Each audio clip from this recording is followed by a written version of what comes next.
สบายดีมื้อนี้เราจะพามาเบิ่งรถ Honda Wave 110i รุ่น Rodial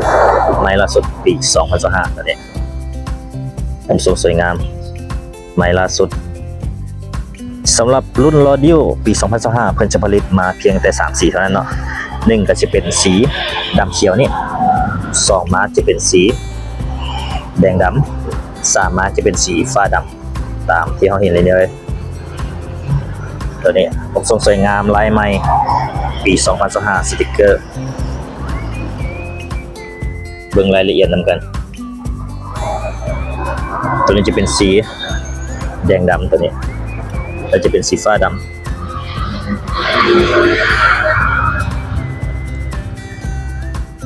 และสำหรับรุ่นที่เขาเห็นนี้เนาะจะเป็นรุ่นตัวท็อปสำหรับ Rodial จะสตาร์ทด้วย2ระบบ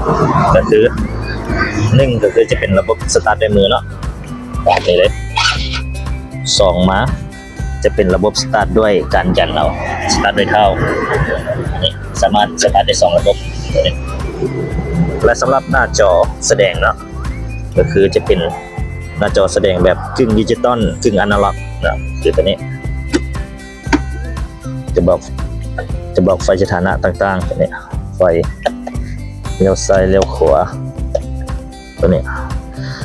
บอกระดับของเข็มน้ำมันเนาะแล้วก็ระยะทางรวมทั้งหมดบอกสถานะของระดับเกียร์ตัวนี้จะเป็นเลขดิจิตอลก็คือจะต่างจากรุ่นที่ผลิตและนำใส่อยู่ไทยเนาะตัวนั้นจะเป็นอนาล็อกนะก็คือเลขระยะทางรวมเนาะจะเป็นอนาล็อกอยู่ตัวนี้คือตัวที่ซูฮอนด้าไทยผลิตในซูฮอนด้าลาวเพื่อมานำใส่แล้วก็ขายในลาวก็คือจะได้ถึงดิจิตอลถึงอนาล็อกแบบนี้เลย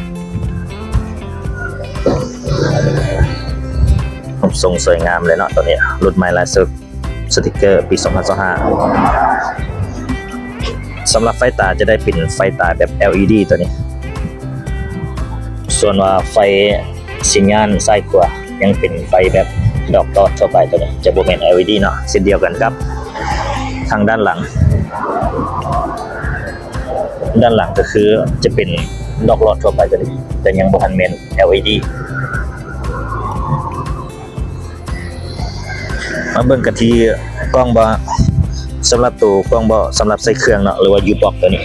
ขนาดความจุประมาณอยู่10ลิตรตัวนี้ส่วนว่าถังน้ำมันเนาะเต็มถัง1ถังจะได้อยู่5ลิตรตัวนี้และอัตราการกินน้ำมันแม่น76ลักต่อลิตรเป็นระบบหัวซีดเนาะตัวนี้ซีเจียแบบวนตัวนี้มันกระโหลกจากระบบหัวซีดทรงสวยงามเลยปี 2025สำหรับลูกค้าท่านไหนที่สนใจเนาะสามารถซื้อสดซื้อผ่อนได้ตัวนี้จ่ายก่อนเริ่มต้นเนาะทางวัดต้องการผ่อนจ่ายก่อนเริ่มต้น 15% ออกรถได้เลย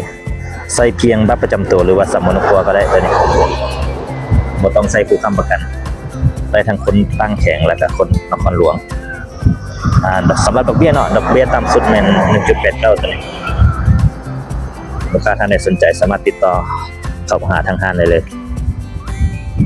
ขอบใจ